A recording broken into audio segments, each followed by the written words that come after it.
Right. I will gladly give you opportunities to Mhm. grow in the area that you're interested in. Nary you mind. Right. Because I don't want it. Like I have to, I see spreadsheets and I need to go through the why I'm even here. I could go work somebody else making me do the spreadsheet. I got to work through that. And then it's like, okay, I can do this. My positive self-talk, right? I can do this. I can do this. Mhm. I'm looking at it. And then I have to like get my eyes to dial in. And then, okay, now I'm focused. And then I can work. And then somebody knocks on my door and I'm like, whoop, and I'm like out. And I'm like, okay, deal with whatever. Then I have to like, and then I Right. have to be like, no, I can do this. And then dial back in, And there's some people who are just, have that natural proclivity to that kind of stuff. And I mean,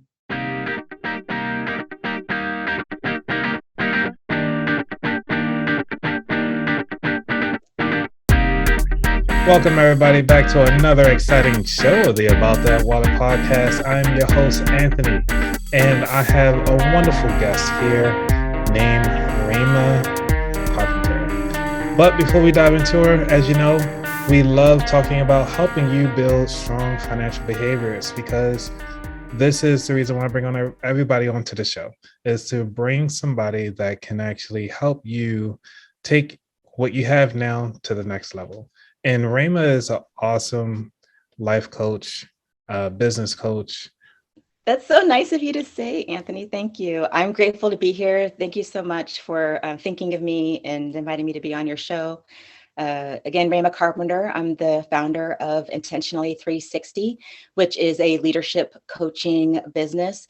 And so leading teams, leading self is my tagline. And I'm passionate about just taking responsibility for the things that you want in life and just living intentionally and doing things deliberately.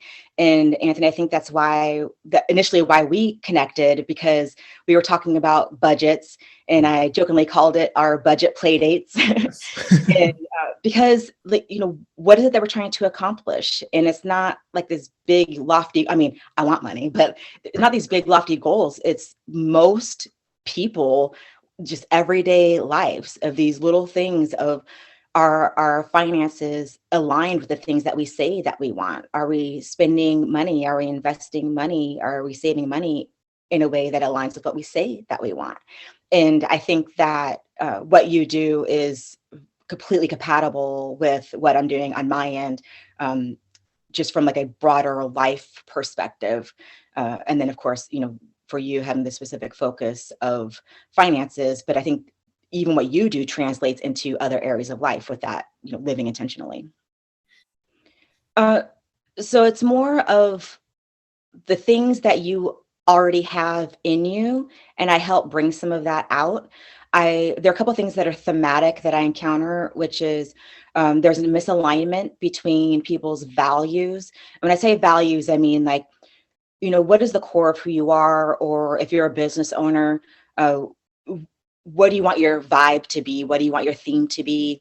For me, my values center around, I really value personal progression or growth.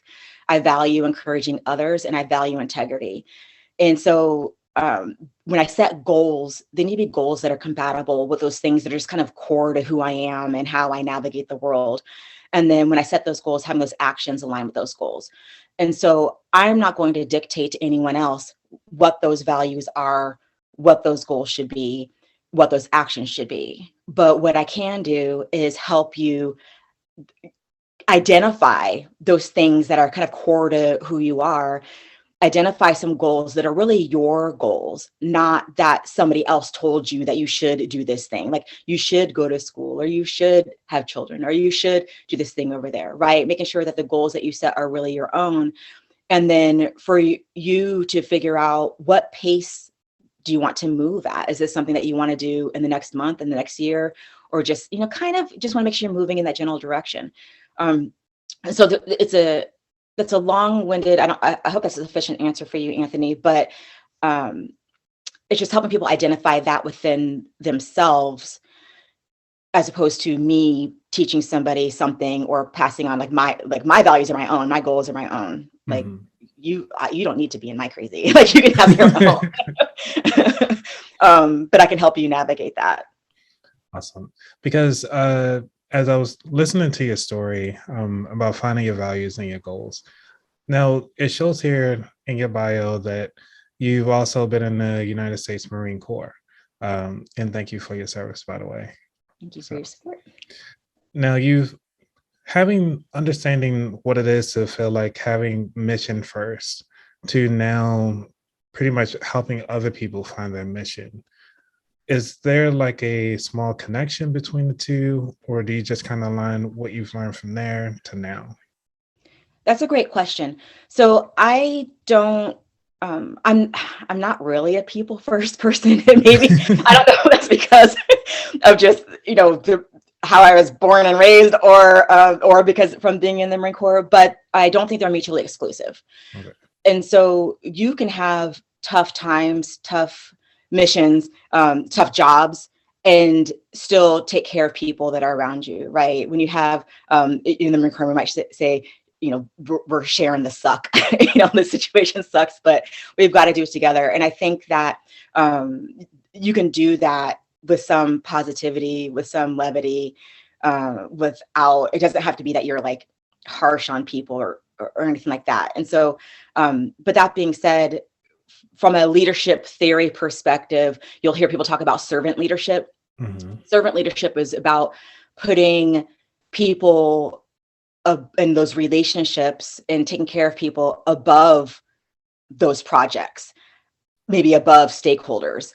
And I have mixed feelings about that. Like, certainly research shows that there's benefits to that for performance outcomes, but we still have a job to do. So I think that you can do both, right? You can both take care of people. My passion is not in completing projects. My passion is in developing people. That's where I really feel a sense of purpose and accomplishment, is when I can partner with somebody to help that person work through those work challenges. It could be work, it could be personal, but work through those challenges and, identify for themselves, like, okay, like if I do this one thing first, then that will alleviate, all the rest of my stressors. So it's more of that, but there's still work that has to be done. So if you're talking about projects, then are my behaviors, are my actions aligned with my stated goal of completing this project, right? At the same time, am I treating, I lead a team of people. So am I treating my people in a way that I've predetermined is the way that I want to treat people? In the midst of the stress, am I still, being kind and patient with people? I'm probably not, but, but I still aspire to do that. And again, those are my goals. So for somebody else, if your personality and how you want to be, and if you're trying to get projects done, treating people poorly isn't going to help you get your project done with more efficiency or accuracy. So those things kind of blend together. Nice. So why did you even come up with this business in the first place? Like, what was that catalyst moment to say, you know what, I'm seeing a lot of people out here that they really need my help? What was that? Well, I'll tell you, it was really a spiritual moment. I was already heading in this direction. A big influence for me was a woman named Tina Peratino, who she coaches competitive bodybuilders.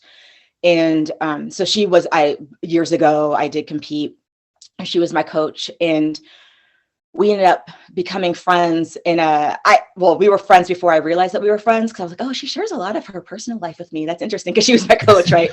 And then, but she was the one who first called out whatever this natural gift that I had for just kind of asking questions and, just trying to find out, like, well, that's interesting, because I heard you say this thing over here, but you said this thing over there. Like, how do those go together? And it was just a kind of a natural curiosity. And for her, certainly it was her and her business partner, and how she was able to leave her 9-to-5 and work her business full time. But I like to think that I got to help with that, just from an encouraging perspective, and my belief in her, but she had that belief in me, just whatever this thing was about encouraging others. And then she gave me some opportunities with her business to support her athletes. And so just developing those skills there. Around that same time, because we're in the kind of the 2014 going to 2015 range, I changed jobs that gave me access to training that I hadn't had before. And so I took D.I.S.C, it's D.I.S.C. It's kind of like a Myers-Briggs, or there's like the colors one, like these different kind of personality things. And then it helps you to identify like how you interact with other people. And that was really enlightening for me, because like there were some people who thought that I was not super friendly.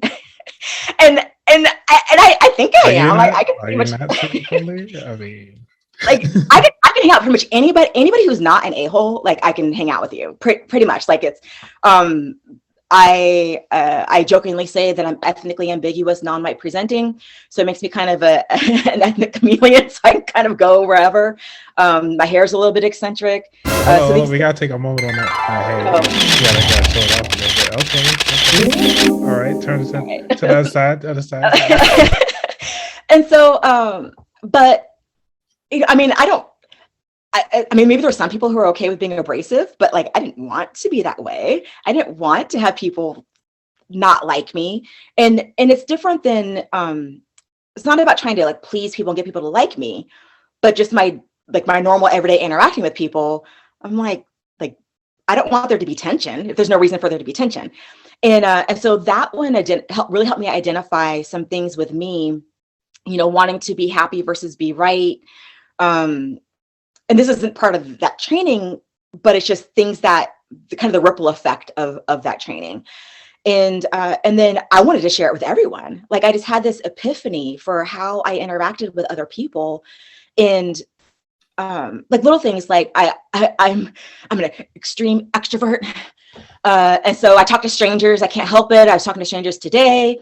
I think that if you think a nice thought about somebody, then you should tell them. And so I often will just tell somebody, oh, I like your hair, or I like your shoes, or your kids are so cute, or whatever it might be, right?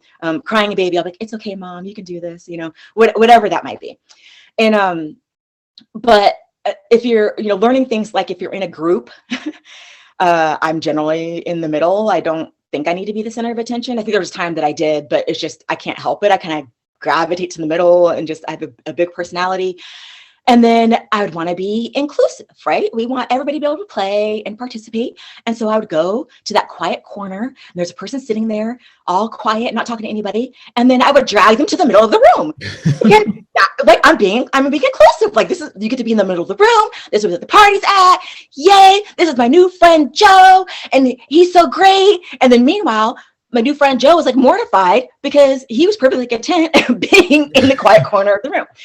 And so I learned to like, okay, let me just take a breath.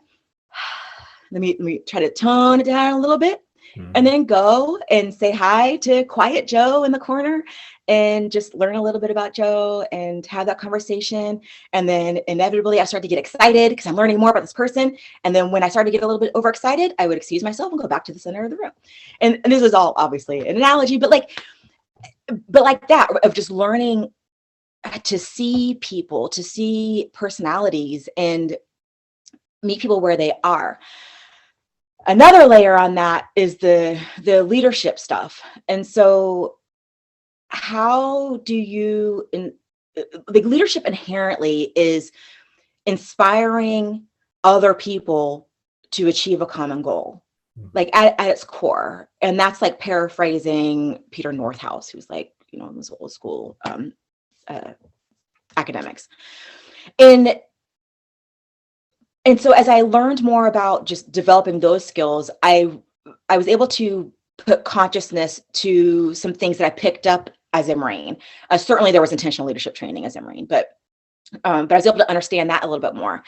And but in the Marine Corps, like I adopted this persona of a Marine, and I needed to take the skills that I learned and apply those to my true, Raima in the wild, my natural self. And so it's all these things that are happening at the same time. And so then comes, maybe, was it 2019, I think it was, that we had a guest speaker at our church who had a prophetic word for me. And it was related to turning this into a business. And so that was kind of like the thing where it's like, okay, I don't know what I'm doing. I still don't know what I'm doing, but I'm going to be obedient to that. So that's why I have the website up. I already, since 2012, I've been, making money on the side, but this was actually setting up the LLC and doing some of those formal things. And so just posturing myself for whatever God has next for me. Nice. I mean, it's really cool, like how you understand who you are as a person, and then have like just a little snippets along the way throughout your journey to kind of bring you up here to where you are today. Because you mentioned DISC, the DISC process, and underneath the DISC, I was just wondering, do you know which letter you are in DISC?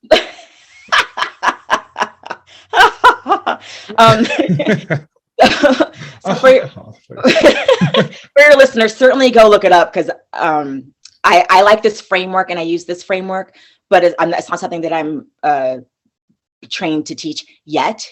It's on my list of things, so it will happen that I teach this particular class. But you have, if you could picture a quadrant, you have on the top part the people that are more fast paced. On the bottom part, people who are more moderate paced. On the left side, people who are more task oriented. And on the right side, people who are people oriented. So for me, I am people oriented, fast paced. I've taken the test a couple of times and I fall within the ID kind of range, meaning, so it's always in that fast paced. D ends up being a little bit more task oriented. I with the people oriented. But the last time that I took it, I was like center, outer edge. I have a picture of it that I put. Yeah, there you go. I have a picture that I put on my door to my office, just like a warning label, just so you know, because where I work, there's not. Like my personality is a little bit more rare. We end up with people who are more moderate paced, task oriented. And so with that, using this framework, I recognize that I have to take a breath and slow down. I need to be more mindful of being accurate. I'm very comfortable with, there was like 5-ish or so. I'm very comfortable with that kind of ambiguity.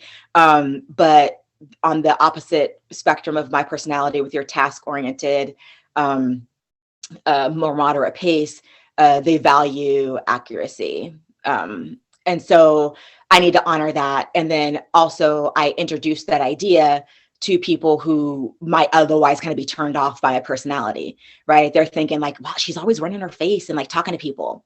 But I know people everywhere. Right. I am networked because I talk to strangers, and I'm the queen of cold calls. If I have a question, or in fact, Anthony, if you have a question, yep, and I will look at a website. I will find a name, and I'll call somebody. I'll be like, "Hello, my name is," or I might chat somebody and be like, "Can I video call you?" I will video call a stranger. Right. because like you see my hand gestures to get the full effect. And so success doesn't do it, right? it's I don't know. Can you have to ask the people who are listening, can you hear my hand gestures? I don't know. But yeah, so it's for the people who I work with, I think it's helpful because I can kind of front load those conversations about here's kind of my personality, here's what I bring to the table. I recognize and honor these things about your personality and these things that you bring to the table. Because while I have a very detailed spreadsheet for my budget, not quite how you do, Anthony, but like it's pretty detailed. It's been, I think I started in, my best guess is 2008 when I started my spreadsheet. Mm-hmm. So it's evolved since then. And, but like I've got people that I work with who are very detail oriented, who are really good with numbers and spreadsheets and those kind of things. And I am so grateful for you all, for you listeners who are into these very detailed things. Like, I so appreciate you. I don't feel the need to make you do work the way that I do. I don't need another one of me. Like, we would never get anything done. Like, I need these people who are a little bit more quiet, a little more task oriented. The D's out there who are fast paced, task oriented, y'all intimidate me a little bit. But I appreciate you because, you know, you'll get stuff done. Okay, let's get the next thing done. You know, the S's, I appreciate you because you're too nice to tell me to stop talking your ear off. So I just like that framework, and I think for especially from a mentoring perspective, it's a good framework. Is a tool for, you know, people who are having challenges with maybe coworkers or their supervisors or the people who work for them, to, you know, for them to be able to better understand how they approach work, and then kind of pause and be like, are you putting your own work style on someone else, and flip that a little bit about what can you know, tease out of somebody within their own style and their own strengths. Because if you can get all of your people doing the bulk of their work within the areas of their strengths, then you'll have a high performing team, and then it'll make you look good as a leader. Like, I don't understand why you wouldn't want to like lift your people up and help them be productive. That's just me. I don't know. Or like people who won't let their team go to training. Like, I don't understand that. Like, go to training, learn some stuff, and come back and do more and make me look good. I don't understand that. But That is awesome. So, I mean, I know you ran through the DISC process, but and for some of you who are not sure, I did do an episode where somebody actually went through the whole DISC process. So, oh, cool. Just kind of save a little bit of time. If you're actually interested, you can listen to a prior episode. But I'm gonna just run through DISC and what it is. So, you got the first quadrant, D, which stands for dominance. Those of you who are in the dominance realm are direct, result-oriented, firm, strong-willed, and forceful. Then you got the next quadrant going to the right, which is influence. You're outgoing, enthusiastic, optimistic, high-spirited, lively. Underneath the I, you have the S quadrant, which stands for steadiness. You're even-tempered, accommodating, patient, humble, and tactful. And then the last quadrant, C, which stands for consciousness, which means that you're analytical, reserved, precise, private, and systematic. So I'll leave this to all of you who are listening. I'll even open this up inside Spotify so you can leave a note. I want to know which of these in the DISC process do you think that I am? All right. So, Raima, I know you're talking about leadership. You talk about a lot of fun things. One of the things that I've noticed is that when you're talking about your story, I know your hypothetical story of just bringing somebody in from a quiet room and bringing them over to the center with everybody else. When it comes to that, what are your thoughts on diversity and or this whole DEI notion, which is diversity, equality, and inclusion? What are your thoughts on that as a leader? So I think from a surface perspective, just vocabulary words, right? If you're talking about the idea of diversity, absolutely diversity of skill. I think, you know, in speaking about DISC, right, you have different things that people bring to the table, inclusion, giving everybody the opportunity to leverage those strengths that they bring. You know, equality, absolutely. Treating people fairly. I don't believe in treating people equally, exactly, because you are your own person. And so I think it's important that I'm adaptable as a leader. I've got people who, you know, are new parents, people who have adult and elder care challenges, you know, people who are single parents, like people who, you know, are in school, like whatever these things are, there's lots of different things that are outside of work that can affect people's ability to do their work. And so I want to make sure that I'm honoring each person and the whole of who they are and how that will impact their ability to be successful at work. That being said, I'm actually very passionately opposed to the diversity, equity, and inclusion industry. It's an $8 billion for-profit industry. So if you get rid of division, then you get rid of that industry. And so there's a financial incentive to keep that mindset on. It's just very negative to me. And then I think, just to add my more personal part about that. So I'm mixed Black and white, and on the Black side of my family, I come from a very accomplished family. And so what I've had modeled for me is people who have worked hard and achieved positive outcomes in the midst of all the other challenges that they face. And so in the present, certainly I've experienced racism.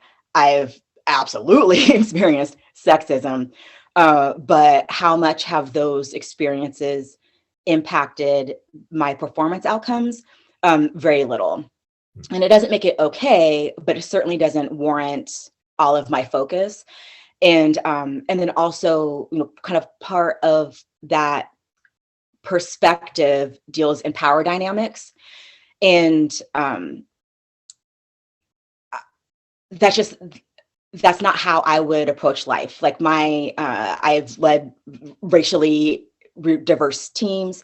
I have a racially diverse family, and that framework for how you'd have those conversations is never something that I would introduce into my family. So when, at Thanksgiving or on family vacation, it is like very obviously like blonde haired, kids and brown skinned kids, and they are cousins, right? And so I want them to grow up as cousins, right? They can acknowledge, maybe some of the different challenges that they might face, but the idea that for me as a mother of white babies and the mother of brown babies, right? The idea that they're not both going to face some challenges, that's problematic, and I wouldn't be preparing my children for the world if I led them to believe that to be true.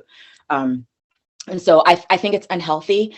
That being said, an organizational psychologist named Dr. Karlin Borisenko, she at least started videos mapping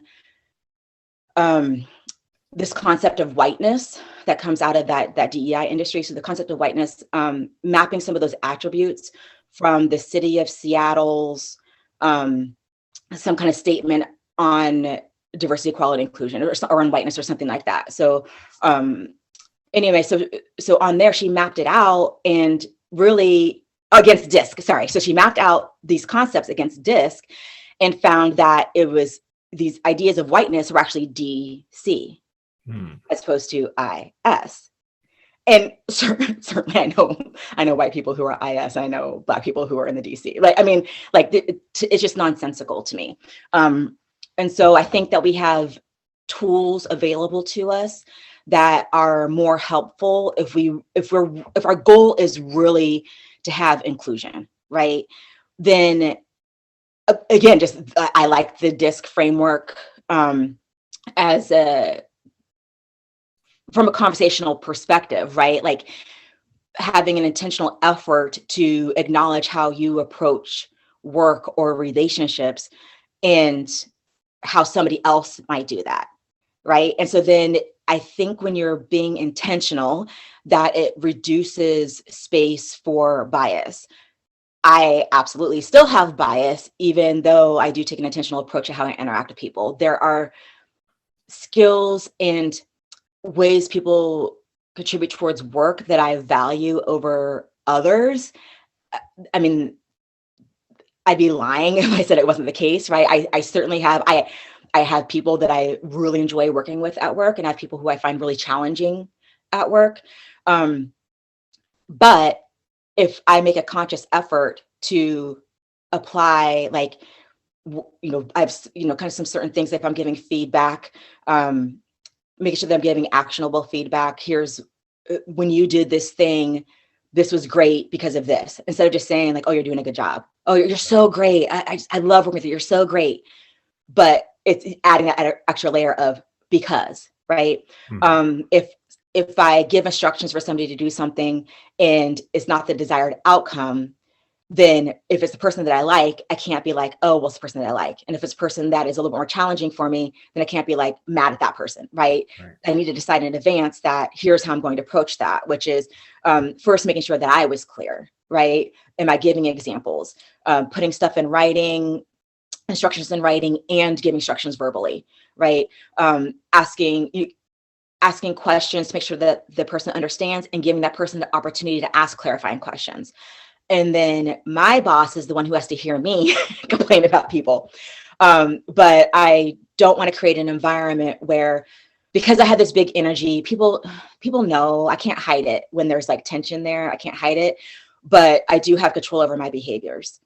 And so even if I feel positive or I feel negative, making that conscious effort for my behaviors to be the same. And so with that, what does that look like if I work with people who, for me, as like I'm a big, huge fan of Jesus. I certainly work with people who practice other religions or none at all. And so, how does that manifest in the workplace, right? Or the things that I value, like I appreciate commitment to service. And so people who come across as like trying to take advantage of every little thing that might be available to them, even though they could certainly do that. If there's benefits that are available, there's no reason why they can't take advantage of those benefits. But there just are certain people where it's like, will come promotion time when you haven't, put out output, right? Like I can't reward when you're not actually producing, right? Like, because you took, all these training opportunities or whatever it is that are certainly available to you, but it doesn't mean anything. You can translate it into output.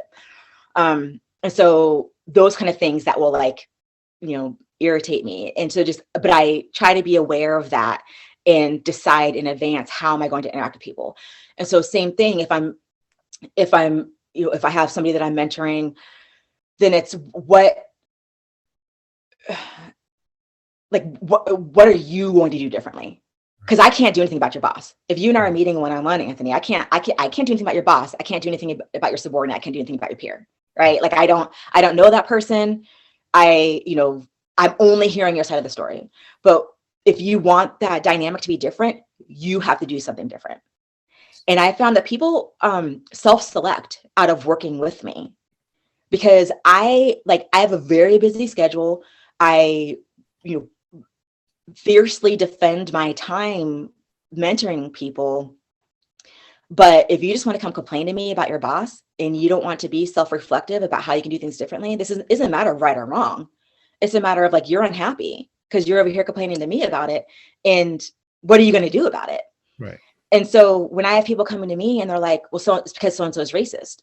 I'm like, prove it, right. And that's harsh because maybe it's true, or maybe your boss is a jerk, or maybe you are not really being a good listener, and so, maybe that person is a D and you're an S, right? And those Ds are really direct and the S's can be a little bit sensitive and, and so maybe there's something else going on there, and it's not just because you're a woman, or it's not just because you're, a Christian, or it's not just, whatever that thing might be.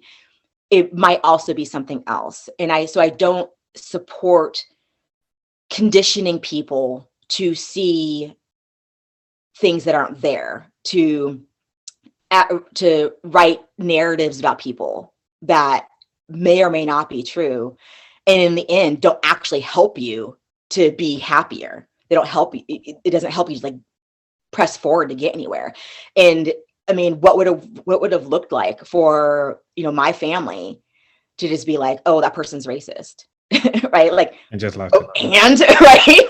Like what, so document, file a complaint, have a mentor, hold your hand through that and give you some emotional encouragement and support through that. Right. I've had the unfortunate experience of encouraging somebody to file an EEO complaint for sexism. I thought it was pretty egregious, but at the same time, she had to keep pressing forward. Yeah. Right. And she did, because she's a high performer. Right. And so it's a both and thing. You can't get caught up in, like, don't give away your power. I'm not giving away mine. I mean, I can't imagine, like, what would I be doing right now if I spent my time worrying about sexist people? Like, I can't even think about, like, Right. I would have accomplished nothing. I wouldn't be, pursuing my educational goals. I wouldn't, be pursuing my career goals. I wouldn't be pursuing my business goals if I spent my time dwelling on, the evil that manifests in other people. Like, I can't help that. I can only help what it is that, what am I going to do? Right. And then, and again, for me, from a Christian perspective, like, what does it look like to love those people anyway? Yeah. So pray for me, y'all. Like unconditionally, like a dog, right? Like a pet, almost. Like the pet is always there, no matter how many times you might have starved them for a day, you might have not let them out for a day to go use the bathroom because you want to go out and party. Just those different things, like still love you unconditionally. And it's like, if your love is more than a pet, I mean, if you can't even match a pet's love, are you really a true Christian at that point? I always try to think about it that way. I thought it was pretty cool. But I know you were talking about so many different topics, and I was like, crap, she didn't pull up the name on that one. There was a name on that one. Because when you're talking about the person on, like, how do you approach particular topics as a leader?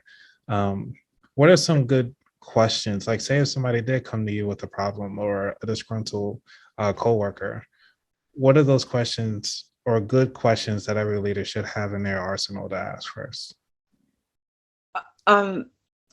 Well, I mean, certainly you want to know what the scenario is, but then what does resolution look like to you?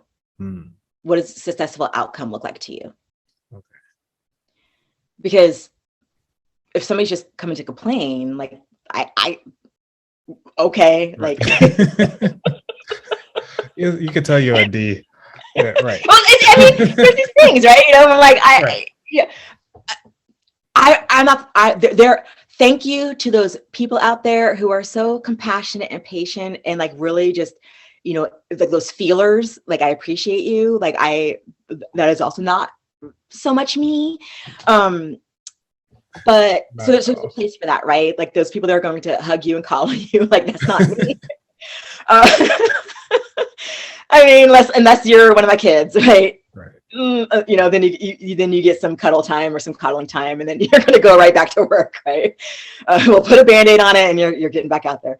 But how people get to, like, if somebody's having conflict, right? Like, what is the conflict around? Like, resolution doesn't necessarily look like it being your way, right? It might look like being able to communicate with that person more effectively because so-and-so is not hearing me. Like, I've told this person however many times, and they just keep doing this thing anyway. Well, you may have said it, but did the other person hear it?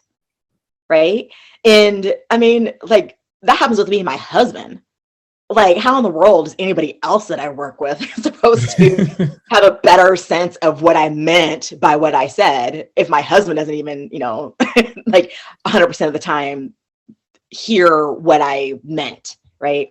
And so it's getting to those kind of things, right? Like, when you're doing that root cause analysis, it's not just in the task itself or the project itself. It's what are some of those barriers to communication, right? Or I found, like, one of my growth areas as a leader is making sure that I give the same information to everyone at the same time. And if there's a group working on something, if one person comes to me to force the issue of addressing everybody as a group, because inevitably I'm not getting the whole story.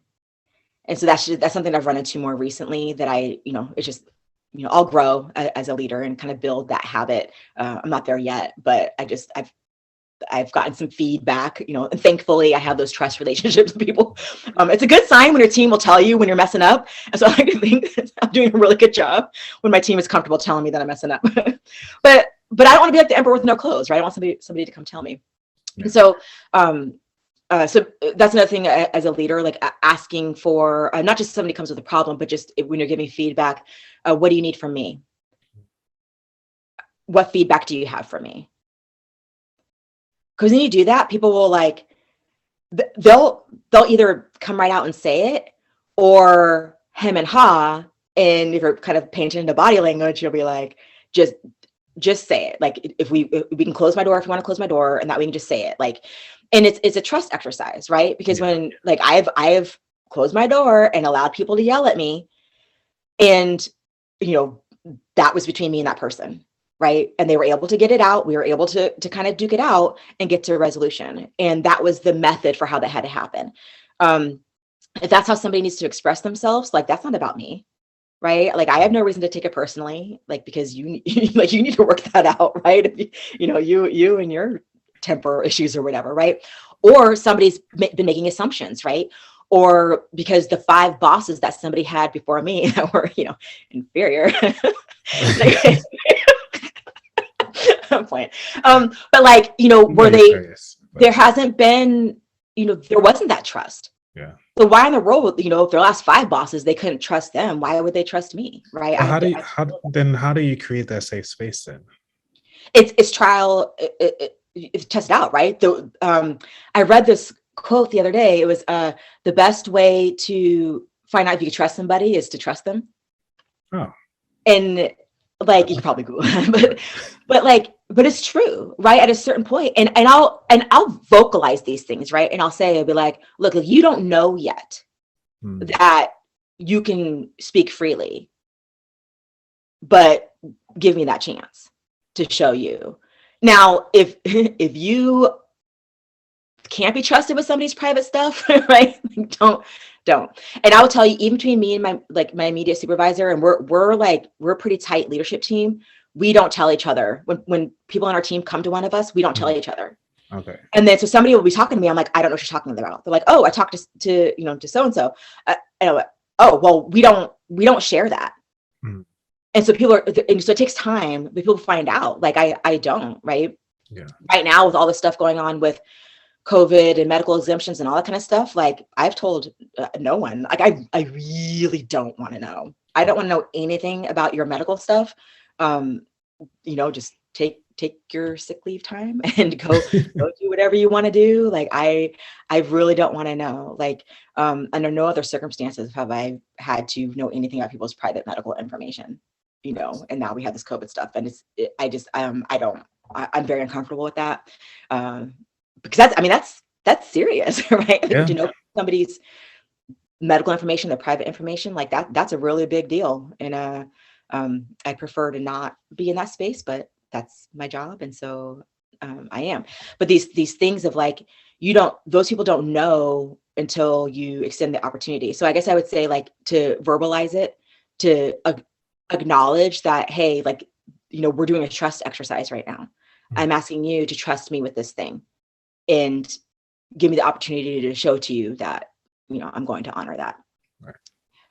If we're dealing with people coming in with challenges, there's some people who like always have challenges. And so, I ask, like, well, do you want to be right or do you want to be happy? Right. And the people who want to be right, they won't answer that question. That's interesting. Okay. I'll keep that in mind. As I try to grow my business here and start adding some staff eventually, one of these days. So now that we talked about getting the trust arena, now what is the worst leadership advice have you ever heard that was given to you?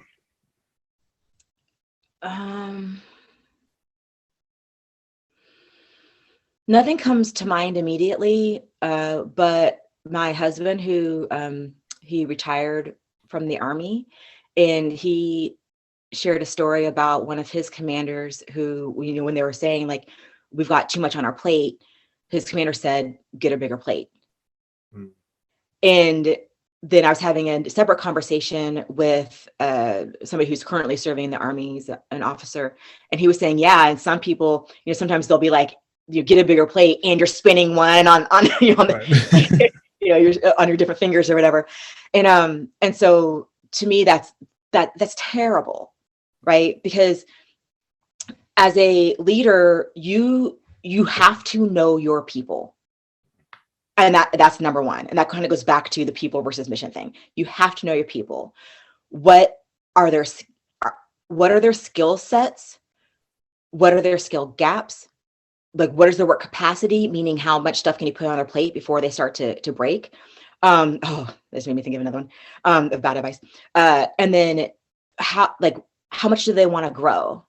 And so, for example, when I came off of maternity leave, like, I was not in an area where I was looking to grow my skills, right? Like, I was just like, okay, let me kind of see, let me hold it steady, my normal workplace, but I needed to make sure I could leave work at work, kind of do my time and get out of there and go home to my family. And whereas this last job, I was looking for that growth opportunity, and boy, did they let me have it. So, but knowing, like, not everyone is comfortable with ambiguity, and people get really stressed out when things aren't clear. And they need, like, not only the what but the how. And typically that kind of comes with years of experience, but not necessarily, because I've had some junior people who were able to just jump in and just go, and I've had some more senior people who were almost paralyzed by it because they want to make sure they have everything in order before they step out. And so again, it's like honoring those things about each individual person and giving them work that will align with all those different attributes. And then within that, like, I tell people, to prioritize. If you need help prioritizing, then talk to me. And then also, if I'm giving somebody who's already, well, all my team is busy, but if I'm giving them their task, I'll ask, what are you not able to do? Because I'm giving you this task. Because then it helps me to kind of, it's managing expectations, but also I'm not trying to stress my team out, right? Like, ultimately, if we can't do all the things, there was always more work.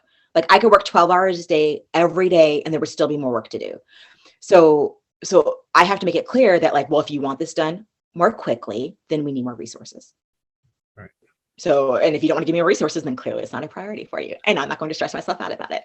Right. And I'm not going to stress my team about it. And I'm not going to stress my team about things that are, number 4 on the priority list. Right. Because I just gave you another one, and now number 4 dropped off your list altogether. And you'll pick that back up when one of the things are completed. And that's going to look different for every single person that works for you.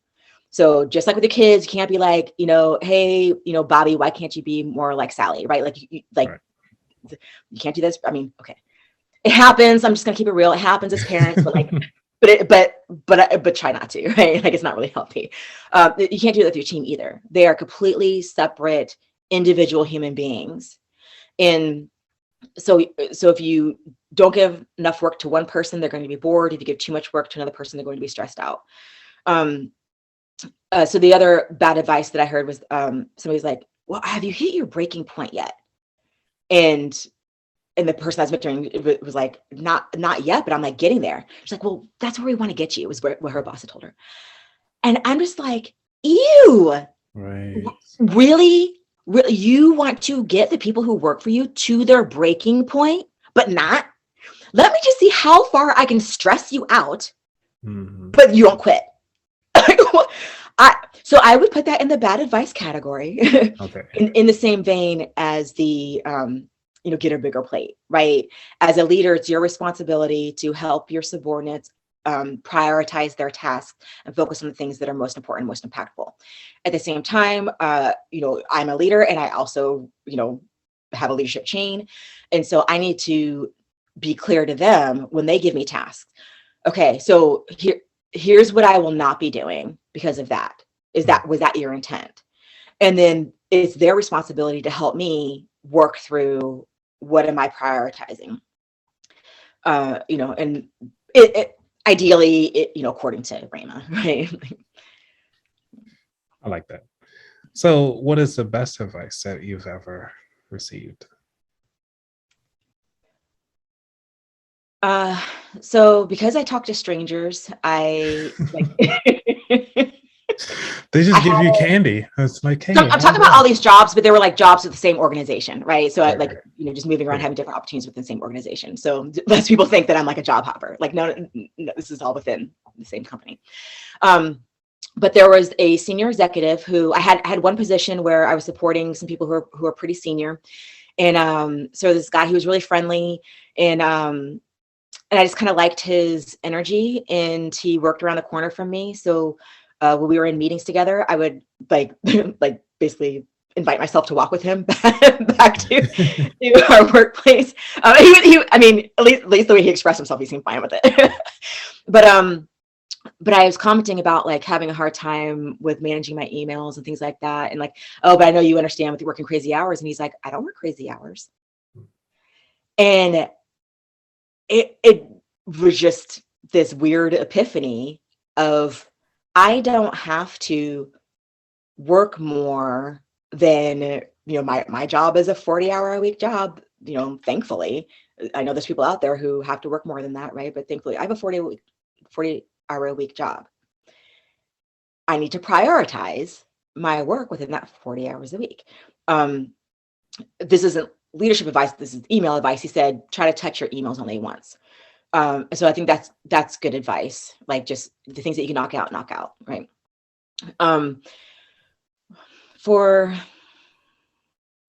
leadership, I mean, certainly the know your people. I don't think that wasn't a like advice per se. Conceptually, that was something that I picked up in the Marine Corps. I mean, maybe that was something part of formal leadership training. I don't remember, but that phrase, no, it's in the Army NCO or non-commissioned officer creed, the Army NCO creeds, and you can Google that, but it's somewhere in the middle, and it says, I know my soldiers. And so my husband would talk about that, and the way that he worded it resonated with me. So I don't say I know my soldiers, but that I know my staff. Yeah. Know your people. Yeah. And so that's so key. So that idea again of knowing your people, that idea of prioritizing tasks. Certainly those are not my original ideas. I just don't remember where along the way I picked those up. Right. Well, it's good that you have like some guidance either way, like what you don't like, what you like in leadership. That brings the next question, which is, can anybody be a leader? I think there are mechanics of leadership that if you do those steps, I think you'll be successful and you'll have a happier team. I think you need to have a willingness to, again, reflect on how you approach work, and that you are the kind of person who wants to help other people grow, that you want to recognize the skills that people bring to the table, that you see it incumbent upon yourself to, like, I call it choreography, right? So I'm a choreographer of like, you got some leaps over here, some spins over here, some, running man over here. And put it all together to get projects done, right? Yeah. And so I would hope that people who that's kind of part of who they are and how they approach work. I don't think that's we're talking about D.I.S.C. I don't think that's a D.I.S.C. thing, right? I think it's just it's what kind of effort are you going to put into this leadership thing. I also make the distinction between being a manager and being a leader. And not just but there's an academic distinction between the two. So your managers are the people who are doing like kind of your budget stuff, your billets are like your personnel type stuff, your project managers, those types of things. Like it's the task piece of it. And your leaders are supposed to be inspiring, right? Like going back to that kind of at the core, leadership is inspiring others to achieve a common goal, right? So that is neutral. You can do that through negative means. You can do that through charisma, right? You can do it through authoritarianism, right? Like if you're scared of off your head, right? And you're inspired to get your work done because you don't get yelled at by your boss, right? So I don't think that everyone is well suited to be a leader. There are people who say that they don't want to have that responsibility of, of those macro level achievements of a team, of being responsible for people. There are people who don't want that, and I think that's fair. I don't like advancement models that are 100% based on whether you're leading other people, because the craft, your skill is different than the skill of leadership. And so I do support kind of having those technical tracks, right? So people to be able to progress as technical advisors. So there's still a part where you're doing some knowledge transfer. You're encouraging others, helping people with your expertise, those mentoring activities. But you're not necessarily taking on the responsibility of, does this task get completed, or does this person grow in their position, right? Like, you're not taking on those responsibilities. And I think that's fair. Yeah, because it's one of the things when it comes to leadership that I always think about, like when I hear leadership, is thinking of it in the elephant realm. All the women elephants, or the female elephants, actually take turn as the leader, depending on where the water hole is at, because each one would know where the water hole is in that particular region. So they actually take turns being the leader, not the bull or the male elephant. And that's one of the things that I look into as when it comes to leadership. It's like everybody has a specialty in their particular skill, but I guess that's where the leader comes in. Like you said, know your people.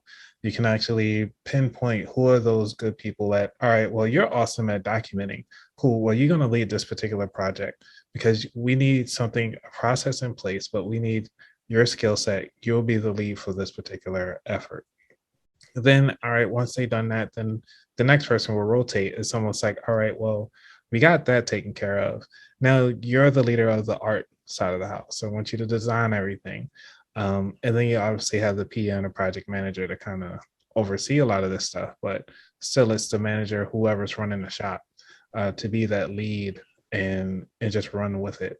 And I think that's one of the cool things that I like about the differences between leadership and actually understanding your people. Kind of helps pinpoint on who are those are best suited for that particular role. And that's one of the things I really do enjoy about leadership, is just really learning the people. That's the only thing I love about it. What is the hardest thing to be about being a leader, though, that for you? I think. So you just love it that much? It's like when I think about being like, why am I doing this to myself? Right. And I think about leaving, and then it makes me sad. So somewhere I have this like natural pull towards leadership, and again, making that distinction, like I think I'm a great deputy, meaning like, so if there's somebody else who's maybe a little bit more in that D realm, more, wants to really get tasks done, that I can help kind of soften that a little bit, with being a little bit more people oriented, but still in the realm of like, okay, let's press things forward and get things done. I totally lost my train of thought. What was the question again? I almost forgot the question myself. It was about, what's the most difficult thing about being a leader? Was that what it was? Yes. So I think the hardest thing is being intentional, right? It's I have my own feelings, I have my own insecurities, my own triggers, my own flaws, and trying to be the best leader that I can be in the midst of the reality of my humanity. Like that's hard, right? Like, I mean, I had a day where I had somebody who was having kind of some personal stuff going on, and like she was like, give me pushback on some tasks that I had for her, and then she's like, have a heart. And I'm like, suck it up. I didn't say that, but I was thinking, right? I was thinking it. And then, but I had to go back and be like, it doesn't matter what she should be able to do something anyway. It doesn't matter, right? What matters is that, like, I don't want people to be stressed out and unhappy, right? And the reality is that person's personal life is affecting their ability to do their work. And Mm. yeah, like have some compassion there, Raima, right? Um, and so it's those kind of things, right? Where I've got my own stressors. I'm trying to get stuff done. I'm trying to, be that master choreographer, and I got somebody who doesn't want to leave, right? Because they've got their own stuff going on, right? Right. And so that's I think that's the biggest challenge as a leader. If you don't mind, Anthony, I wanted to Yeah. circle back to this kind of when you're talking about teams, and like having different people from your team kind of lead elements of a project. And I really like that idea. And that's not something that I've had a lot of experience with per se. And I will say, like, my career path has been pretty hierarchical. Again, when you're looking at that military model, Yeah. there is a hierarchy there, for leadership. That being said, I perceive myself, like, as if I'm leading a team, like there's a short distance. It's, I think in academics they call it power distance, right? So between me and the people who work for me, there's a short distance there, meaning that like they can pretty much like talk to me about whatever. If people come to me with their personal stuff, like we'll partner together to figure stuff out. I want people to be real with me. I want people to give me feedback of, things are going well, things are not going well, like, or whatever, right? I want that kind of dynamic. And at the end of the day, I'm accountable for outcomes. Yeah. And so I'm still the boss at the end of the day, but like, I mean, if there was this thing that we kind of picked up when I was in the Marine Corps, which is like, if you have to pull rank, you've already lost, basically. That like, I shouldn't have to say, look, well, I'm the boss, right? Like, Right. and so because everybody knows, like, the people who work for me know that, that I don't need to say it. I don't need to, but there's been times when I'm like, I need you to take this on, and I'll be more firm with people, but very rarely am I like that. And that's just, I mean, that, and again, that would be like a private conversation type thing. But when you're talking about teams, something I'm getting into a little bit more is different models for teaming. And so there's some stuff with high performance work organizations where they talk about, like, it's almost like peer leadership. So it's a little more collaborative. And then also in project management, the agile, Yeah. The agile process. yeah. So, and these are things like I can't speak to these things, but just some things that I've read that are resonating with me. And so I don't have a lot of experience with that, but I'm interested in that, right? Because I'm interested in those things that, like, how do you get, like, I'm interested in high performing teams. Mhm. Like, I expect my So dissertation they to have have to have the like scrum meetings and all that fun yes. stuff. Yep. Yeah. Whereas the team standing around and they're, this is what I'm going to accomplish today. Or this is what I said I was going to accomplish yesterday. Here's what I accomplished. Here's what I'm going to accomplish today. Right. And then that way everybody knows, here's what I'm going to do. And there's still a leader with that, but it's like, it's a different way of looking at it. Like, here's what I'm going to do versus somebody else saying, here's what you were going to do. There's just different like approach to that. So I'm really interested in that. And then another piece of that is just as I learn more about, where am I happiest, right? Like I've been looking at my career and wanting to progress, like not just wanting to be a front level leader, but, more into that where I'm developing other leaders and into that kind of that mid-level leadership space. I don't really aspire to executive level leadership. I want to have a little bit more hands-on. But I'm finding like, I think I don't know. I'm still trying to decide if do I like being the frontline leader, or is it really because I am so opinionated about it? And so in the teams part, like, it's not just me knowing my people, but how do I get everybody else on the team to value the contributions of the other people on the team, like building those collaborative teams. And this is something that this idea, like, I look forward to digging into. And I don't think that we did mention in our conversation thus far that I'm in the conversation, meaning me talking your ear off, but about that I am in school. So I'm getting a doctorate in strategic leadership. I just finished my first year, so I still we got 2025. So circle back and we'll see how that's going. But my intent is to focus on that high performing teams kind of area. How, as a leader, how do I get, there's the dyadic relationship between me and each person who works for me, but then there's a relationship between each member of the team and how they interact with each other. And so how do I foster an environment as a leader where there's that positivity and encouragement within the team. And so one thing that I did, there's a woman named Robin Boggs, and she actually owns a couple of businesses. So I don't know if she has her websites up yet or what she has there, but she's a public affairs, career public affairs person and does some consultant work and things like that. But I had the opportunity to partner with her on something, and she was very much, oh,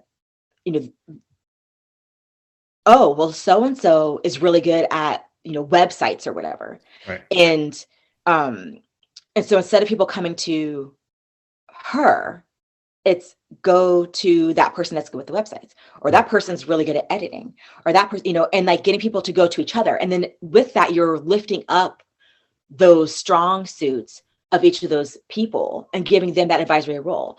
And it has nothing to do with like their years of experience or level of education or anything like that. It's like, this is what that person brings to the team, and you're encouraging the team to go to each other for that. At the same time, like, you want everybody to be able to have these skills, right? But it's that peer mentoring piece that was like, and she was very intentional about that. And of course I was partnering with her. We were very intentional about doing that. But that was just, that was a really fun experience there. And that team, it still has that dynamic, right? Where it's still very flat and respectful and collaborative and like healthy, And then even like when I was working with that team, leading that team when COVID popped off, and like talking to my team about like, is there a space for us to work together for childcare, virtual learning, all of that, right? Adjusting our work hours. And so, it didn't come to that, but we had this kind of conversations for those who were parents and stuff. Like I have school agers. I have a whole bunch of kids. I got like extras. No comment. What? I said no comment. I mean, you're like a good leader. You know what I'm saying? You're the parent leader of the household. Yeah. Yeah. Yeah. Well, I mean, my husband lets me act like I am. But yeah, that when you have that kind of professional intimacy, right? Where it's like, how are we going to get this done? No kidding. Like, blurring some of those home life and work life boundaries because there was a pandemic, right? And, right. So can we still earn a paycheck and handle virtual learning, right? Like, and just, looking for those things. And so I know that a lot of folks were hard hit by, that, and, the struggle of having kids at home, and, incurring daycare costs where you wouldn't have had to before, and gaps in learning and stuff. And certainly, I mean, it was very, very noticeable with my kids, and the negative impact of the virtual learning. But just that idea that we're even having those conversations as a team, right? Of like, okay, we don't know what's happening, but let's figure out like holistically, how are we going to get this done? I thought that was pretty amazing. Yeah, it's if you're looking for a tool, because I've been looking at this, I'll say earlier this year, and this is something from Dave Ramsey's team, under his umbrella of so many other things that he has. There's a thing called the 6 types of working geniuses, and it's workinggenius.com. For those of you who are listening, I'm actually going to share my screen now for those of you who are watching on YouTube. So when it comes to the 6 types of working geniuses, I actually use this. I didn't take the actual class because I actually do have like a little test or so forth. But one of the things I want to dive into is the 6, which it spells out the word widget, but it starts off with wonder, the invention, discernment, galvanizing, enablement, and tenacity. Just to kind of give a brief definition of each one, is that the genius of wonder is a natural gifted of pondering the possibility of greater potential and opportunity in a given situation. The genius of invention is the natural gift of creating original and novel ideas and solutions. and it keeps starting off with the genius of, but I'm gonna say discernment is the natural gift of intuitively and instinctively evaluating ideas and situations. Galvanizing is the natural gift of rallying, inspiring, and organizing others to take action. Enablement is the natural gift of providing engagement and assessment for an idea or project. And then you have tenacity, which is the natural gift of pushing projects or tasks to completion to achieve results. Now, for me, I've looked at this over and over again, and I have to say that I love to wonder. And then I love coming up with awesome ideas. So I'm more of like a WI type person, just based off of this. And this kind of helped me out a lot because I do need a discernment person to kind of help you hold me back, to kind of have those intuitions like, yeah, I really don't think this is going to work. Because, you know, for me, if you just let me go, I'll just keep running with ideas. And then I'll kind of bounce around between like 4 or 5. And then a discernment person coming was like, well, this, and this can't work in this environment. I was like, cool, now I'll get down to like 1 or 2. And then I can start working out with the some people with the enablement person. I'll kind of bounce an idea off that person as well, because they kind of help out with the idea. But I definitely surround myself with a lot of people that are in a tenacity realm, because those are the people that like to get things done.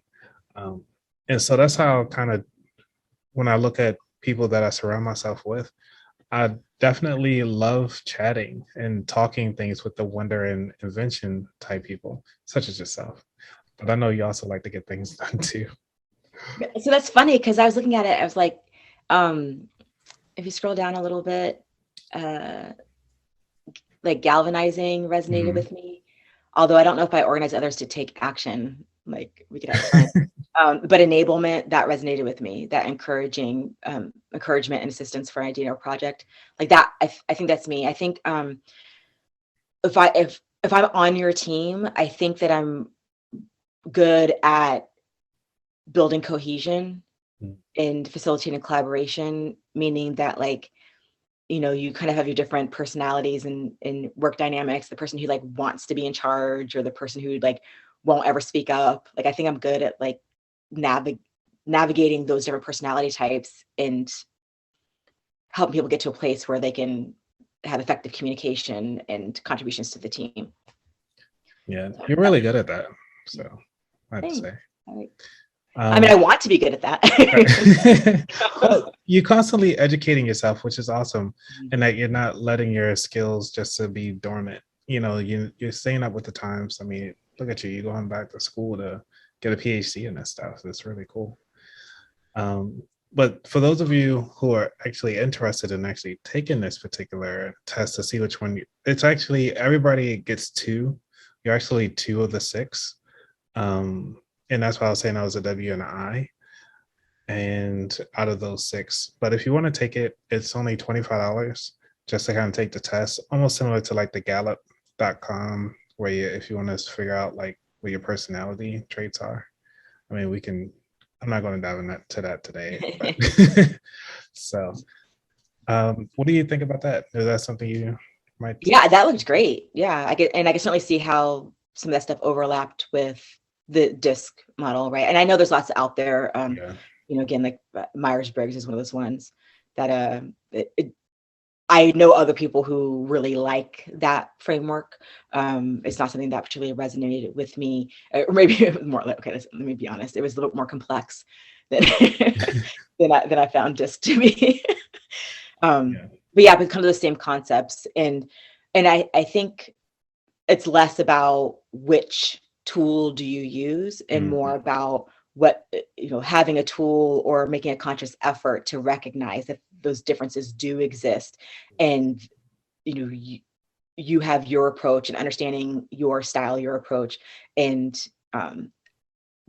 being confident in your contributions. I was talking to somebody a little while ago, and a couple of times he said, oh, I probably shouldn't look at it this way. And I'm like, why not? Like, Right. of course you should. And this is the guy who, you mentioned PhD earlier. It's technically a DSL. It's a Doctor of Strategic Leadership, is a little bit different. But like this guy, he's a PhD. He's a data scientist, like super brainy person. And so he was talking about like how he was like really digging something apart and like, really trying to analyze something. Like, oh, I probably shouldn't do that. And I'm like, yeah, you should. That's totally who you are. Why would you change who you are? Like, why would you look negatively on these things that are just kind of core to who you are? And he's kind of like, oh yeah. I'm like, yeah, like why? Like, I'm not doing that. Right? I'm like, there were like 3 or 4, and he's like, there were 3.737. I'm like, sure. Right. So like that's a great thing. And so just as long as you're like doing that self-reflection, but if that's what resonates with you, Anthony, then like run with it. And like, and that looks really interesting. I actually wrote that down so I can look at that a little bit more. I liked that. Yeah, I'll definitely have it in the show notes for those of you who are listening and just want to kind of dive into it, just to kind of get to understand where you fit. And then also, I think it'll be awesome for teams to do it. But I just kind of looked at it just by definition alone and kind of figured out which ones I am. It'll be funny to see what my test results actually come back as. I haven't, I might I might take the test. I'm going to take the test after this and just see what happens. Yeah. Because I think it'll be pretty cool to see if I was right, and then also how I actually review the people that are around me and like the teams that I've been part of. How did they view me, and how did they best utilize my skill set? Because I feel like as a leader, like you said, if you know your people, they'll be fulfilled in doing what they love to do, and feel like they are not trusted if they are doing something that they don't like to do the things that they love to do, if that really makes sense. It does, right? Like, I mean, who wouldn't want to do the things that they love to do? And again, going back to the idea, like as a leader, if you can get people doing work that they enjoy doing, then like I have a relatively new employee who was like, she volunteered the information, like, oh yeah, I love spreadsheets. I'm really interested in getting more involved with this budget stuff or whatever. And I'm like, oh, right. I will gladly give you opportunities to grow in the area that you're interested in. Nary you mind.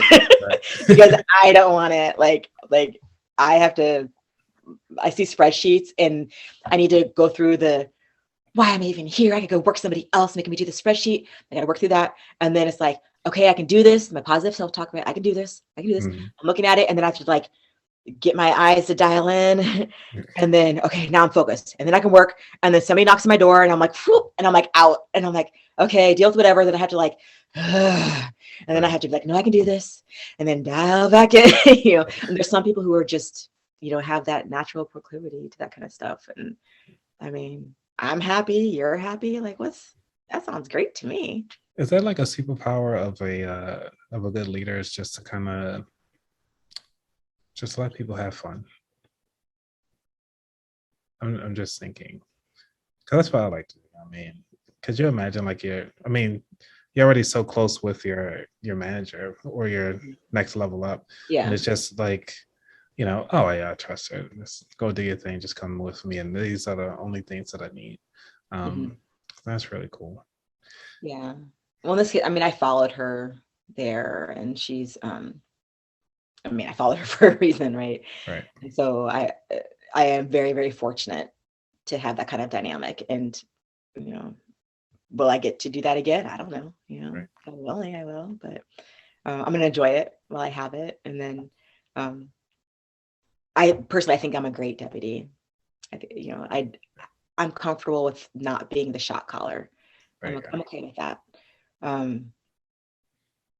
I like being in that area that's between strategic vision and execution, and so sometimes I think that there ends up being something lost. So you have people who are doing work and they don't know how it fits into the broader strategic goals, which is problematic. And I guess that's something else, in talking about leadership, something that's really important. Leaders are responsible for that, the strategic part, right? What's the big picture? What are we trying to accomplish and why? And then the management side of that is the actual like building out the plan to get those things done. And most of the time it's one position, right? Like I have responsibilities that fall within the manager skill set where I'm certainly weaker, and in the leadership skill set where I feel like I'm a little bit stronger. I actually pulled up what's the non-differences between a leader and a manager. Mm-hmm. And that was actually one of them. I was like, wow, all right. Well, I guess. What was one of them? As far as the leader seeing the big picture and the manager actually doing the task. Yep. Mm-hmm. Yeah. It's like your CEO and your COO. Mm-hmm. Like I'm CEO side. I'm like, we can do this. It'll be glorious. Right. And then it just sound all great. And then nothing will get done. Right. So like my great dream in life is to, make enough money where I can hire my sister. Right. And she's one of those people who's like, she doesn't want to be the CEO, right? She doesn't want to be the boss of everyone. Right. But she gets stuff done. And that's the cool thing. And that's one of the things that, and I was trying to tell people, because everybody wanted to start their own business. And it's like, some people are just excited to be where they are. Mm-hmm. Not everybody is suited to run their own business. Great. Yeah. Granted, they have good ideas, but are they the ones actually going to do the work? Mm-hmm. Do they have the capital to actually fail? And if things don't go right. And also it's like, a lot of people don't want that added stress.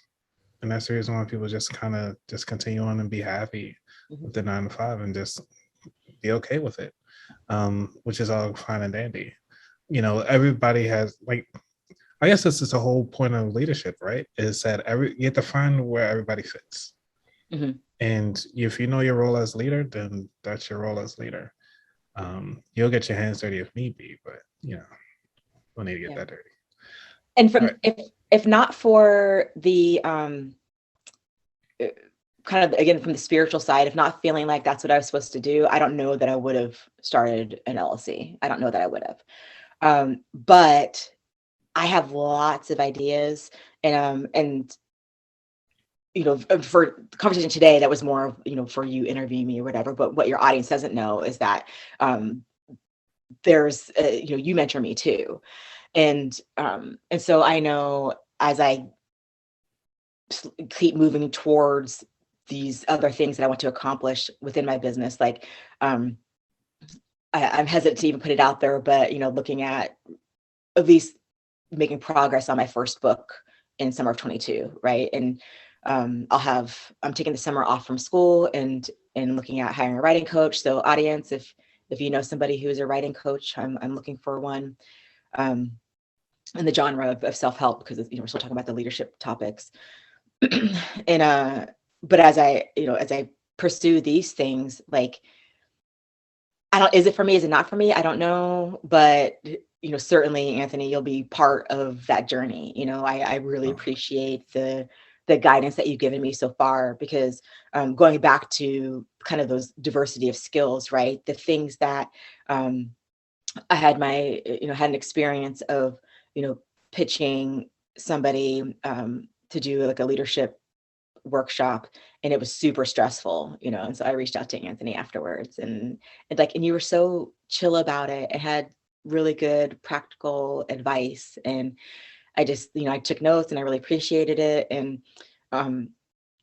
so for anyone, whatever these goals are, from whether you're a leader or you're getting mentoring or whatever it is, like, it's really important that you have those cheerleaders around you, like who's going to help you to be successful if you do want to have your own business, if you really do, right? And that's your goal. That's not somebody else putting that on you. It's not because you're supposed to, right? But if that's what you want to do, then making sure that you're surrounding yourself with people who are encouraging you in those activities that align with those goals.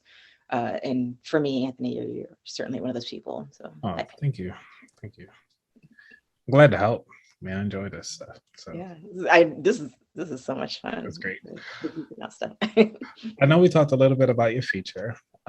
So when it comes to your feature, obviously you want to grow the business, but where do you see yourself in the next, I would say, 5 months to 2 years? Um, so actually, I'll do this. So 2.5 years, we're looking at retiring my husband. Woo. So not definitively so, and it's tough because like he makes really good money, and I like his paycheck. uh, but I have a wonderful partner, my husband, but he's my partner. I don't get to, you know, spend however long that we've been, hanging out and me getting all my words in, without my husband who's out back in here, the kids out there, right?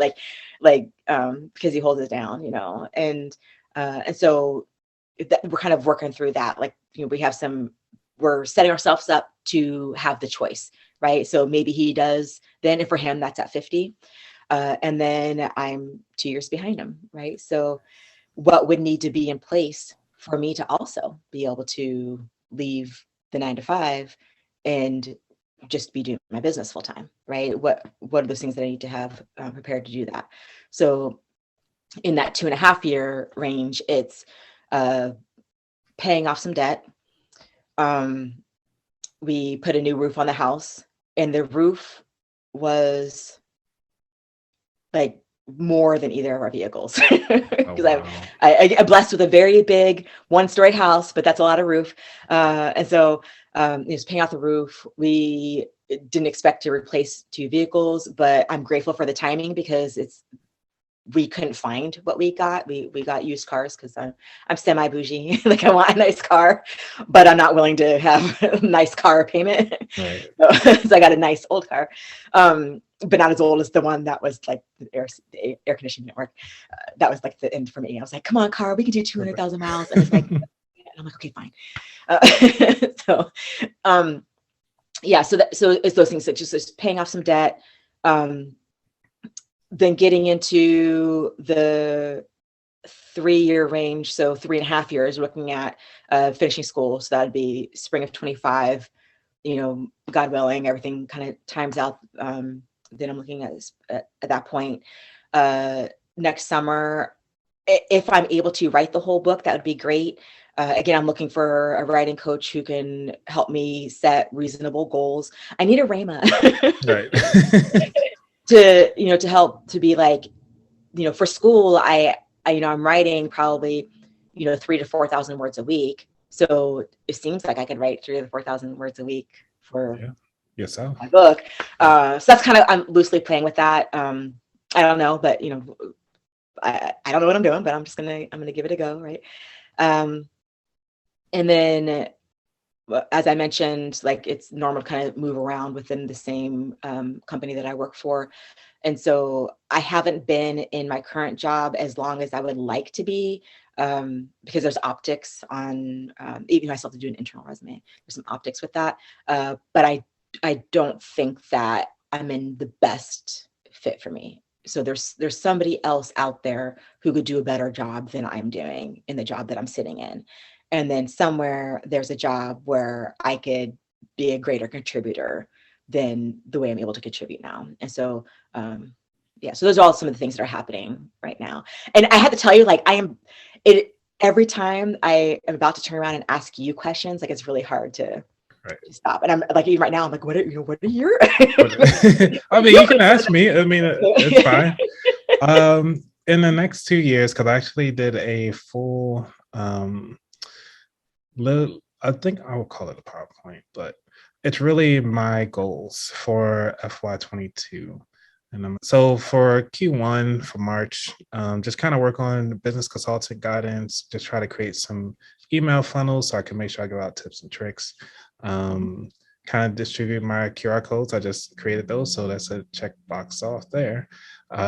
Create a Facebook group. Become a guest on at least 2 different podcasts. I'm actually a guest on one every Sunday, called Highway 54. It's a pretty cool podcast. They just do like a lot of random stuff. It's pretty awesome. And then I have like my own special segment on the show, where I just talk about finances. So that was pretty cool. And then I was going to try to make 10 phone calls a month just to try to do some speaking engagements. And I figured, at least every 2 days, try to force myself to make a phone call or at least send out an email I try to do some speaking engagements at schools. And that's just Q1, Q2. It's pretty much speak at other financial panels. I'm not going to read the whole thing, but for the most part, one of the things that I'm excited about for season 2, just to kind of close out season 2, which is a composite episode for the season finale, because then I'll start my season 3, and that's what I'm very excited about, which is start coming up with theme topics. So each month will have its own theme, and I can just do a deep dive every episode. And then like throughout the week, I'll just focus on those different ideas and do like small little videos and something like that, or some tips and tricks, and probably possibly go live with a couple guests just to talk about, what that topic is for the month. Because I do get a lot of people talking about different things on the show, but I'll just kind of be able to push those back to when I start talking about those particular themed items. And then Q4, which is pretty much just giving back. I want to start giving out more gifts, start doing raffles. So I might try to do some of the raffles during this particular season, which is season 2, doing my live episodes, and start giving out gifts. So either you might get a lovely mug like this one, or might get some random gifts that I'll be getting from the store, because I do get gifts like these, like calendars and stuff like that, little small ones. So I can actually get those away. So it's just something that I want to just give back to the listeners and say thank you. And that's pretty much for the next year. But for 2 years out, I really don't know. Work-wise, it's work. Just trying to figure out a way to increase things. And I actually want to get into start doing real estate as well as pay off student loans. So if I can pay off student loans in 2 years, that'll be my goal. Yep. Do you have that set up right now in your budget where your monthly payment that you're contributing towards your student loans, or is it more of like a snowball? I'm doing more of a snowball side of the house because it is 0% right now. So what I'm doing is slowly like investing it just to try to make some interest. Mm-hmm. I mean, not some interest, but try to take some of those gains and then cash in at the end of the year to try to use that to pay off student loans. So where are you doing that? At TD Ameritrade. So just using it as a broker, okay. And then trading individual stocks and stuff like that. Okay. Yeah, I started putting a little bit of money into crypto, and like I'm willing to take a risk, but like even for me, like I have a rental property, but when we were looking to buy the house that we live in now, I would only get a mortgage as much as we could still afford to pay the other house if nobody was in it. So it's like, I don't know where that falls within the risk spectrum. So it's not like I don't want to step out and try stuff, but I like to make sure that I have a solid foundation before I do that. And then even I think about for this house, maybe doing, the vacation rental by owner or VRBO or Airbnb, like that type of thing.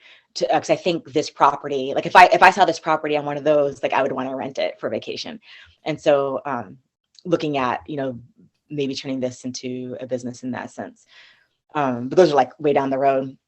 But because I don't earn any interest on my savings accounts. Right. And I'm concerned right now. We probably should have talked about this like way earlier. That's all right. But with inflation right now being so insanely high, I'm concerned about what that means for my lifestyle and retirement. Right. So there's this whole, we save and save and save. And, I'm grateful that I received the advice to invest in my 401k. Thank you to you, Anthony, who, of course, you don't give financial advice, but just in our conversation, helping me to work through like how much I was contributing to my 401k, and I ultimately chose to max it out. I had stopped maxing my 401k because I had taken a significant pay cut many years ago, and so I was slowly building that back up. But then I like you had said, like, yeah, I just went and max mine out, and like I wasn't paying any, and it wasn't like that much less of my paycheck. Right. And so I did that. And I was like, oh, like because when you do that trade off between your taxable income, mm-hmm. right? And I was like it didn't hurt like I thought it was going to hurt. And so but I worry about that a little bit of like, what does that look like into retirement? We're pretty well postured again because he's retired, and then we both have VA disability. So, I as long as we still have a government, right, then we still have some income, and it would just be a matter of scaling our lifestyle to support that. But we've been saving, and we've hit that point now for us in our my husband's middle 40s, that we're like, trying to be like, are we on pace? Like, okay, it's looking pretty good, right? Because I can retire in 14 years. Like, that's 14 some, but yeah. So I want to retire more like less than 5, and not retire. I know what you mean. Like, yeah, in less than 5. Retire from the 9 to 5. Yeah. But yes, yeah. I want to work for myself for the 9 to 5, right? And so what does that look like? And yeah, but so even for in crypto, like I'm earning 10 to 12% interest depending on where I have it. And so yeah, there's risk associated with flux between like what is it that you're investing in. But I don't play, you can do stable coins as they call them, right? So it's still associated with the US dollar, so there's still that inflation piece, but the interest rate is higher than inflation. And so whereas I'm getting like nothing, I'm getting pennies in my savings account, I'm getting dollars in my crypto account. So that can, when you're talking about with what you're doing with your student loans now and then to pay it off later, like that's what came to mind. Do you know anything about like, I don't know, have we talked about crypto before? No. Have we? I don't think we have. Well, you mentioned it to me before in passing, but we never dived into it. And on my show, I haven't talked about it heavily because for me, I actually want to go through that process and see what it is, or have somebody who has been through that process to do a full walkthrough. Yeah, just for all of us. I had a 25-year-old walk me through. Hey. And of course, not financial advice, but here's what he did. Here's if you are into higher risk, lower risk. If you're just putting it in there to kind of keep it there, or you want to do like short trades, like those kind of things. What's interesting is that like I still don't know what that looks like come taxes, and so yeah, that's a whole thing. It is on the tax. It says on the tax line now. They just added it to the form. Yes, but are they? Because our legislature, like I would argue, they don't understand crypto. I don't really understand it either, but like they don't understand it more than I do. And these efforts to tax wherever they can for people like us, where we're like lay people, right? Like I don't have the resources to go into some big investment firm, but I do have the resources to put, my dollars, into crypto. And like even with like the little savings accounts we had for kids, like they're earning pennies. So we just put them in, and they're just little, just small. But small, but I'm grateful that we can do it, right?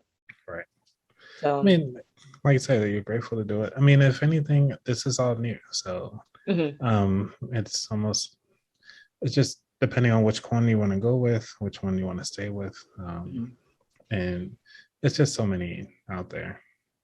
Yeah, and it's not and it's money that I can afford to lose, right? So I still have kind of my traditional retirement plan, and then hey, maybe it's something I pass on to my kids later, and my 0.00 whatever Bitcoin that I own, right? Will really be worth something too, right? Or it'll be like, hey, that was fun. Yeah. And oops, but, yeah. But I think like it's almost like the .com era. So everything is new. Just gotta figure out which one that's suitable. And then one of the things I heard from Gary Vee on this thing is like, don't be your parents, or you're becoming your parents, where you was like, oh no, this is too risky, and why are you putting your credit card on it online, and why are you buying stuff online? Like that's kind of the way things are now. But back then, that was how the parents were about the internet. And now as we older, it's like, oh, well, I don't know about crypto. I don't know if I should get into it. And, so afraid of it. And it's like, well, this is the way to go. This is the direction that everybody is moving to. What it's just which one to pick. You know, I'm Mhm. not opposed to it. It's just depending on which one to pick. So Mhm. Well, for me, I kind of watch Ethereum and Bitcoin. Those are like your main ones that are not likely to be going anywhere.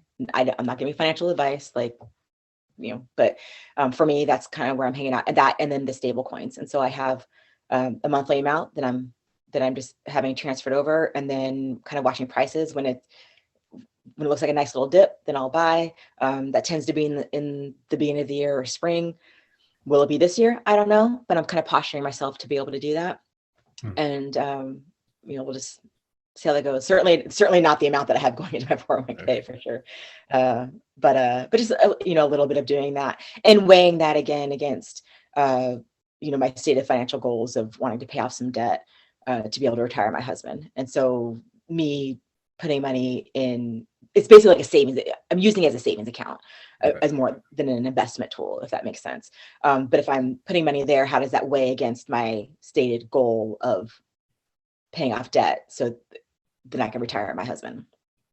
And I use that vocabulary intentionally, like my husband, he did his work, he can retire himself. I just like being able to say like, oh yeah, I'm retiring my husband. It sounds cooler. Like, yeah, right. I got it like that. You can tell you're a solid D. Okay. The what? You're a solid D. No, right? No, I take full ownership. It's the ID, right? It's the ID. I was well suited for the Marine Corps. Certainly. But the I, like, I love talking to people. Obviously I'm easily distracted because it just not happen.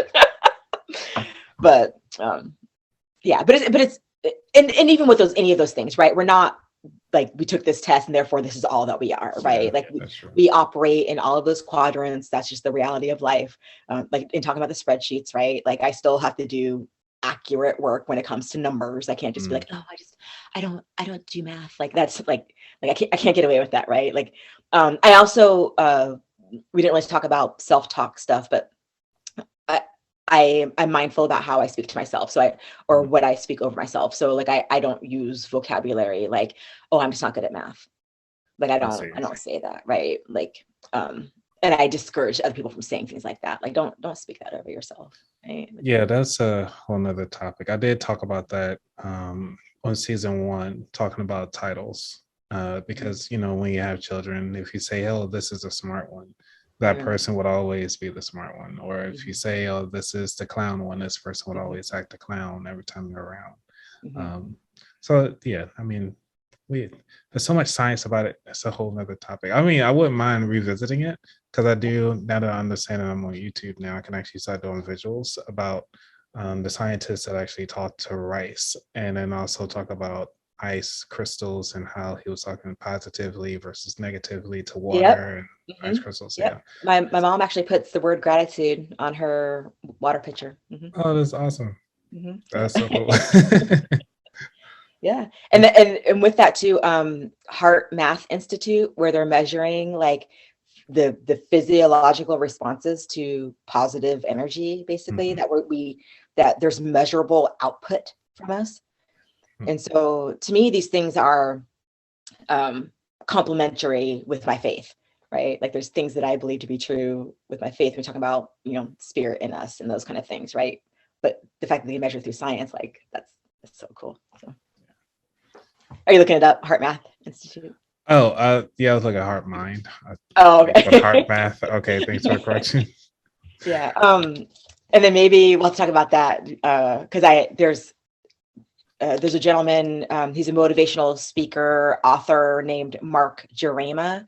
I want to say his website, something like Raima.team maybe, but he's the first person I heard talk about these concepts, and he's really interested in that. So he might be, I don't know, maybe somebody could try to get on your show. I don't know, but he's, I'll see about it. He's a lot of fun. Yeah, we can chat offline and I'll reach out to him. Cool. All right. So is there anything that you want to cover before we get over to the final 4 questions? I don't think so. I think I'm sorry for your listeners because typically your shows are kind of in that 30 to 45 minute range, right? So. When it comes to guests, it's usually up to, I think the max I've ever done was 2 hours, 30 minutes. Okay, cool. Then I'm good. All right. Yeah, you're fine. I was trying to like bring it down a little bit because I got things to say about everything. Well, we do got to eat. Okay, that's true. We do have to eat, and like, yeah, and who knows what my husband's probably sitting out there like tapping his foot, right, trying to be supportive, but like he's really irritated. Look, tell him I said sorry. Okay. No, I am responsible for my own actions. So okay. No, he's good. I told him that'd be a couple hours. Perfect. So final 4 questions. Number 1, what does wealth mean to you? Wealth means freedom, having the financial resources to be able to do the things that I have to do and to do the things that I want to do. Nice. Number 2, what was your worst money mistake? Getting my first credit card at 18 years old, because I have never had $0 in debt since. I wish I could like air high five you on that one. Yeah, I think it just set me up for that mindset of, oh, I can just put it on the credit card instead of, oh, I can just save the dollars and then pay cash for it. Right. So we try to teach our kids to, learn from our mistakes. So far, so good. I would just say use the credit card, still use the points for later. Well, I do that now. Well, yeah. But I had no money. That's why I got a credit card. So I had no money.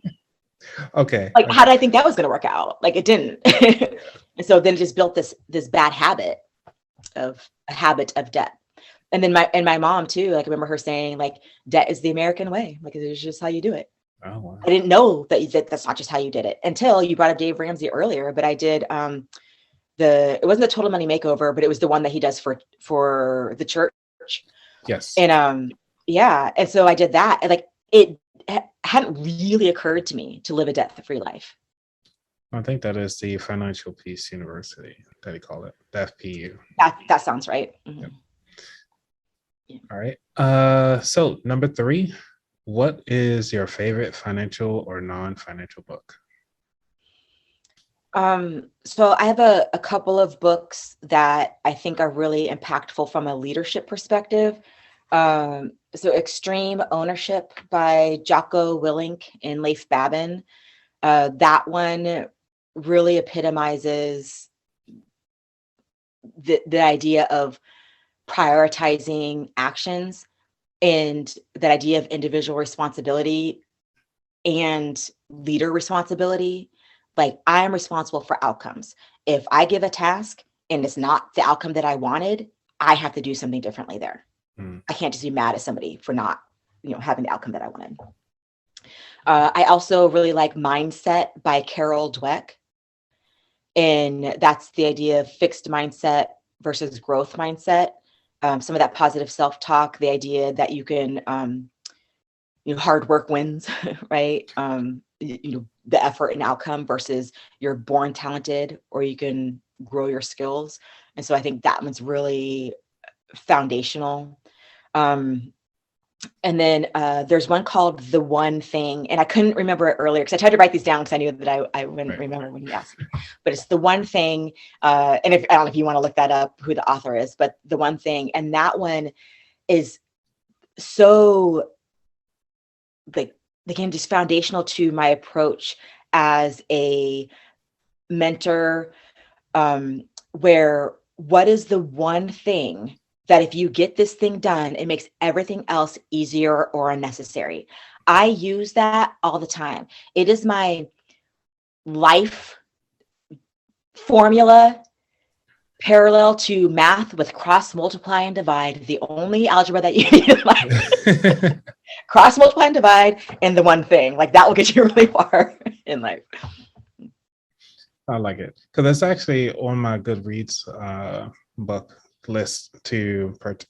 I don't really purchase any books anymore. I actually get those as gifts for the holidays. When everybody asks me for a gift, I always give them a book. Just make life easy. Okay. Well, I got to finish my book and publish it in time for Christmas next year. Hey, there you go. That's what you'll get. I'll add it on my list. Nice. And the final fourth question is, what is your favorite dish to make? Oh, you're precious. You think I cook? I'm, I'm playing. My favorite. Oodles and noodles. I So mean, okay, I can cook. If you come over to my house, I can make you a square meal, have some protein, some carbs, some fat, some veggies, like you'll be good. It'll taste fine and you'll promptly forget about it, later. But your body will feel good, it'll be healthy, okay. whatever. As far as fun, so I enjoy the family stuff. I enjoy Thanksgiving. It's the cooking with family. Like I enjoy that. So it's not the food that I'm making, it's that experience.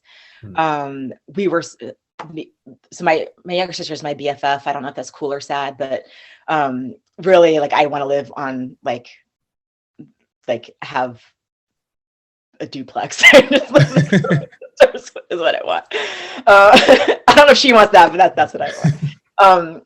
But so they were supposed to come over. So my sister and my niece and nephews and then my kids, like, to decorate cookies, and that's been kind of a family tradition. That's something that we enjoyed as kids, and so it's not cooking cookies. It's just that experience of, like, we're all decorating and kids are making a mess and, like, bumping me and trying to steal the white icing when I need it for my snowflakes, like that. It's just that experience. So yeah, wherever I can have that family feel to it, then it doesn't really matter what I'm making or what other people are making or how I'm contributing to that. It's just that experience.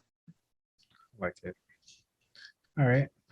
Well, I guess it's the very last question, which is, where can people find out more about you?